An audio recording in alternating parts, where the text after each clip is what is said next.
Muchas gracias. En primer lugar, mis agradecimientos al Instituto por esta oportunidad de hablar de mi país, país chico y que poca noticia hace a nivel internacional. Y que ahora, por la infeliz suerte del socialismo siglo XXI, comienza a ser noticia. El Ecuador ha estado libre de dictaduras sangrientas, ha estado libre de vulneraciones frontales de los derechos humanos, y siempre ha habido los golpes militares más por apetencias de riquezas personales que por razones ideológicas o razones de afrentas. Pero a paso de lobo, cuando triunfa el presidente Rafael Correa en elecciones, comenzamos a reflexionar en una historia. Se dijo que en la época de los fascismos, en la época del nazismo, en general en la época del totalitarismo, fracasó el derecho. Y eso lo vimos en los juicios en los tribunales de Nuremberg, cuando la defensa de los asesinos y de los genocidas era: yo simplemente obedecí órdenes superiores. Y los demás talantes como Schmitt decían: las leyes las aprobó el pueblo, las aprobó las mayorías, y yo acaté la ley.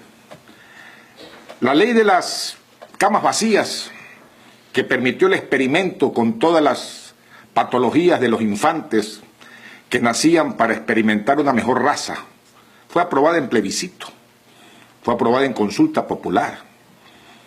La pregunta es: ¿tuvo la culpa el pueblo alemán? Todo. ¿Podemos decir que el derecho fracasó? Y la respuesta al unísono es sí. Fracasamos los juristas y somos parte responsables del genocidio ocurrido con el estalinismo, con el fascismo italiano, con el nazismo alemán y con todos los demás que vinieron. Hubo que replantear las cosas, y efectivamente la propia Alemania se replanteó cómo era lógico el problema. Y ustedes, que son partícipes en vivencias y en acciones de derechos humanos, obtuvieron un triunfo, porque todas las constituciones, a partir de la de 1949 alemana, tuvo como axioma algo nuevo.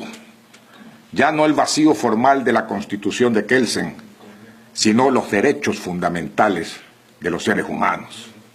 Como bien decía Guillermo, derechos reconocidos por las constituciones. Pero si son reconocidos es porque antes eran conocidos, es decir, existían antes de que se formalizaran en normas jurídicas. Y comenzó una nueva época, llamada ahora, con un poco de novelería, neoconstitucionalismo, que está vigente en todos nuestros países, y el último en llegar en Latinoamérica fue Ecuador, en el 2008. Nosotros, estudiosos de eso, creíamos y veíamos con optimismo esto, pero nos dimos cuenta de algo, que había un fracaso, de nuevo, en la clase jurídica. No habían puesto el nexo conceptual entre derecho y democracia. Y mientras nos divertíamos jugando con la nominación de los derechos y aumentando los derechos e incrementando el reconocimiento de los derechos y las garantías de los derechos, nos olvidamos de la organización del Estado.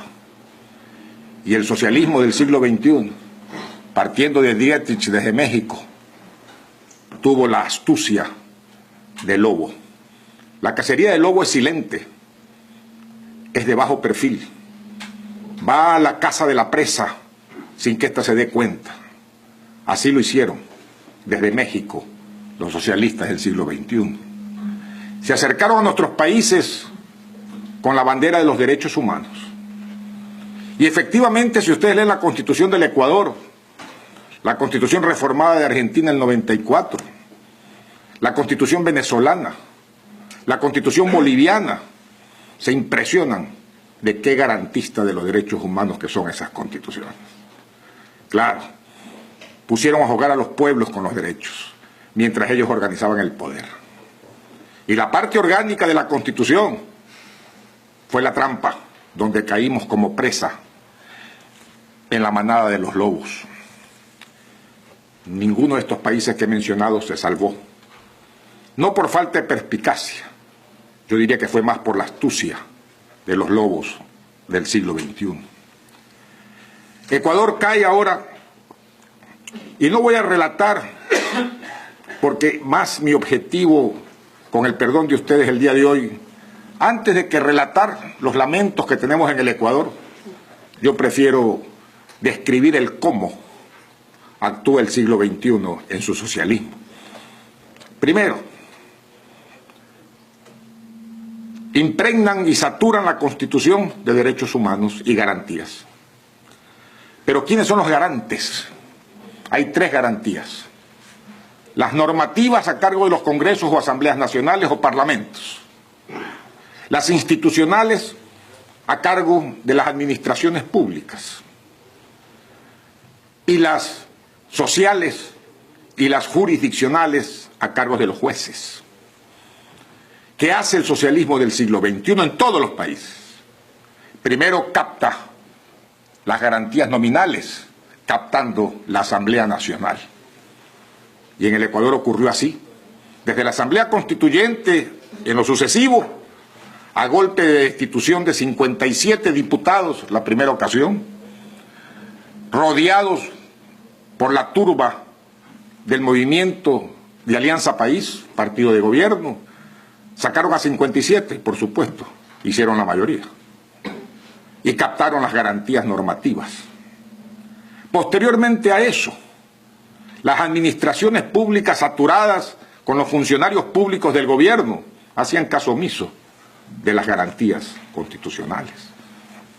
Y finalmente, en este año, capturan todo el Poder Judicial. No parte, no un sector, no los altos jueces, todos los jueces. Desde el último juez en niñez y adolescencia y familia hasta las Cortes Nacionales de Justicia.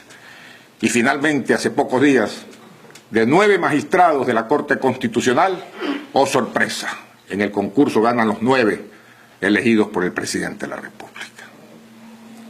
Y capturaron las garantías judiciales. Es decir, cuando hablamos de garantías, hablamos de la protección.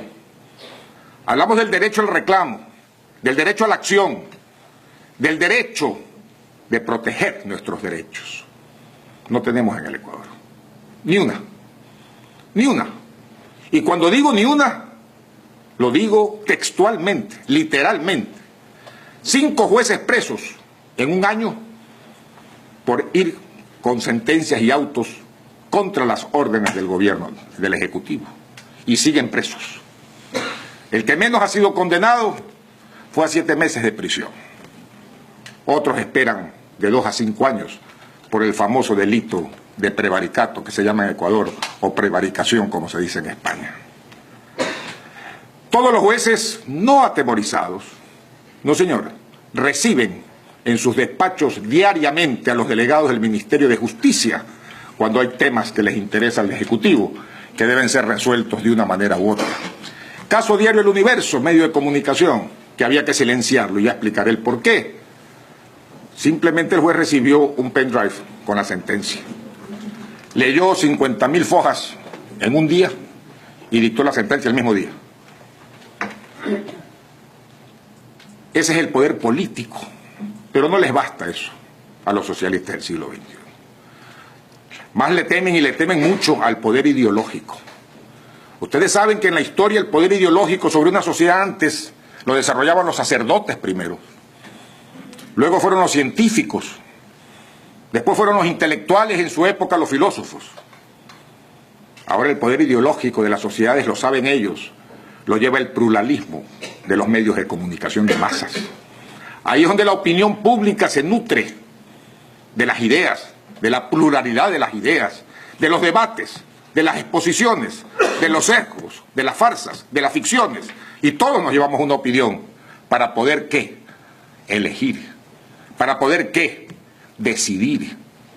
Que no es simplemente un verbo, es el futuro de nuestros hijos, es el futuro de nuestros nietos, es el futuro de nuestra sociedad. Pero cuando ese poder ideológico cae en manos de un solo hombre, como en el Ecuador, da risa, da pena, pero más da indignación. En el 2008, con la constitución más garantista del Ecuador, como había 3 medios de comunicación, canales de televisión nacionales confiscados ilegalmente en el país, ¿qué decidió el presidente Correa?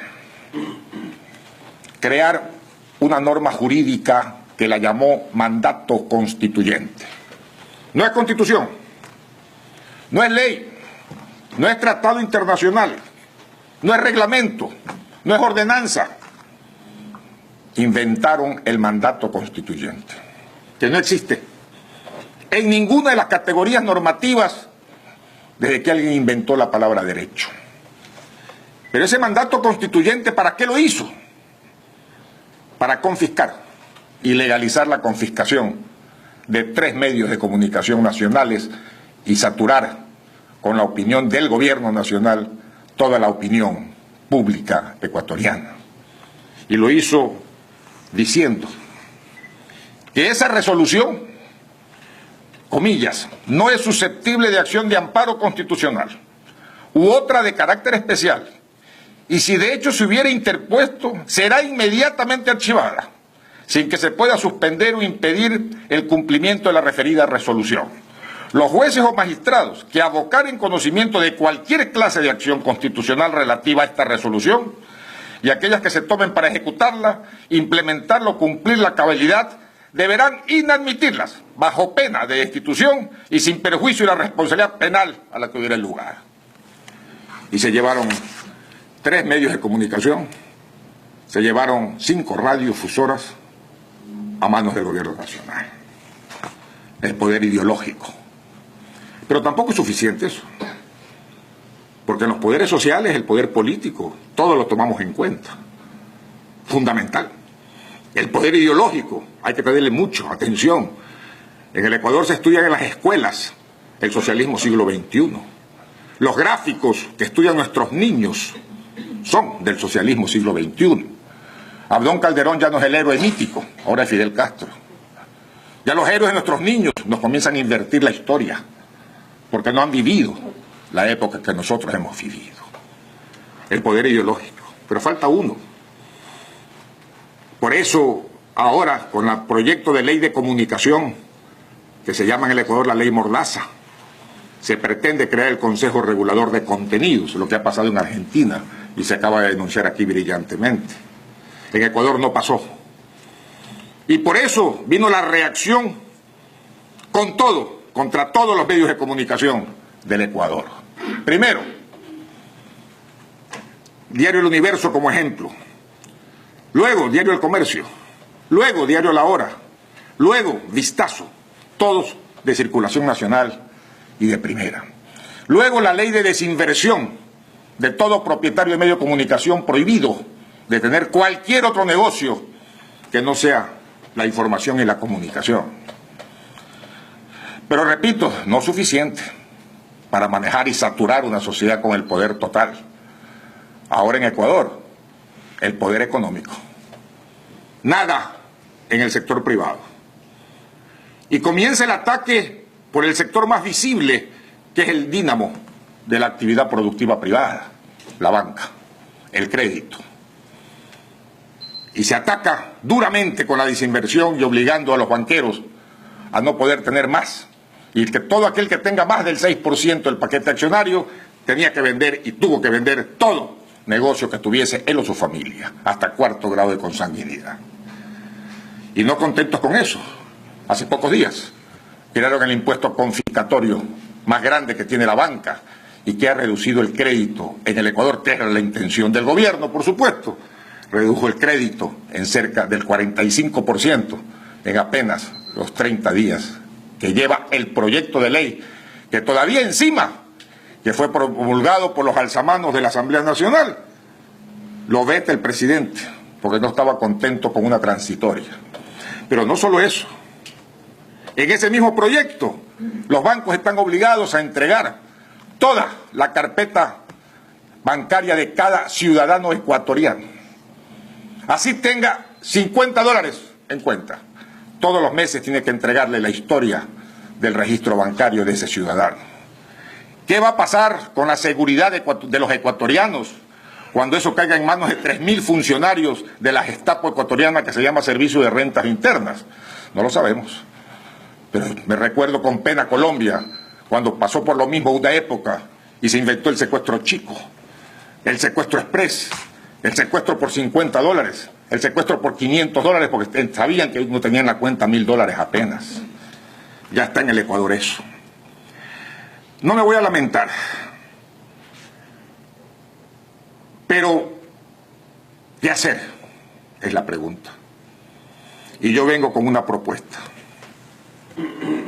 Y como toda propuesta, a riesgo de la crítica más severa, y por eso vengo, en franca fraternidad latinoamericana y americana. En Ecuador iniciamos lo que se llama el movimiento de resistencia. Y comenzamos por publicar un folleto que se hace mensualmente, que se llama El Leviatán Judicial, denunciando todo lo que aquí ha denunciado mi compañera argentina de panel, denunciándolo todos los meses. Por supuesto, la imprenta no es ecuatoriana, y el sortilegio que hay que hacer para pasar esos libros es digno de uno de mis mejores asesores, que lo he graduado de general de estrategias, porque los libros llegan del extranjero. Pero, ¿qué hacer? El derecho de resistencia existe en todas las constituciones latinoamericanas. Y si no están escritas, la Corte Europea de Derechos Humanos la declaró un derecho inmanente de todo constitucionalismo civilizado. ¿Qué significa el derecho de resistencia? Una de sus formas es la desobediencia civil. Otra de sus formas es la huelga. La otra de sus formas es la manifestación callejera. Pero debemos ir más allá.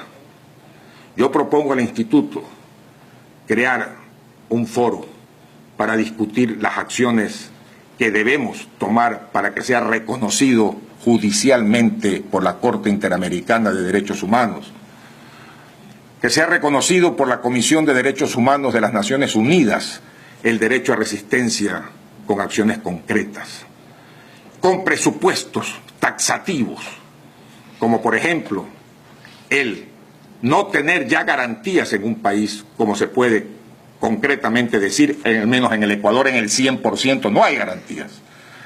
Y tenemos que acortar los plazos de las denuncias ante la Comisión Interamericana y la Corte Interamericana. Tenemos que acortar las acciones que se desarrollan en la Comisión de Derechos Humanos de las Naciones Unidas, pidiéndoles acciones de cumplimiento, acciones de información, visitas de los relatores a estos países para que tomen acciones en la brevedad posible. Ese tipo de acciones con derecho a la resistencia. Decían los italianos, resistir, resistir, resistir es lo único que queda. El movimiento de resistencia francés fue un éxito. Costó, pero había que hacerlo. Yo creo que el Instituto es un buen foro para comenzar a conversar, a discutir, a debatir, si es posible institucionalizar un derecho a la resistencia desde el punto de vista ciudadano, de las personas. Algo debemos hacer. Yo digo, basta de lamentos. No podemos ir al precipicio de pensar inopinadamente en una acción violenta, pero sí respaldarnos en nuestras propias constituciones traicionadas por todos estos gobernantes y aprovechar de esas constituciones que las hicieron aprobar de mala fe para poner la resistencia como emblema nuestro. Tanto Argentina, Bolivia, Ecuador, Venezuela. He conversado con muchos profesores, amigos míos, en el ámbito que yo me muevo, que es el ámbito jurídico, y está progresando esto. Pero no sería de más aprovechar para no malgastarles a ustedes con mis palabras, que todos pensemos en que es hora de resistir, resistir y sublevarnos. Muchas gracias.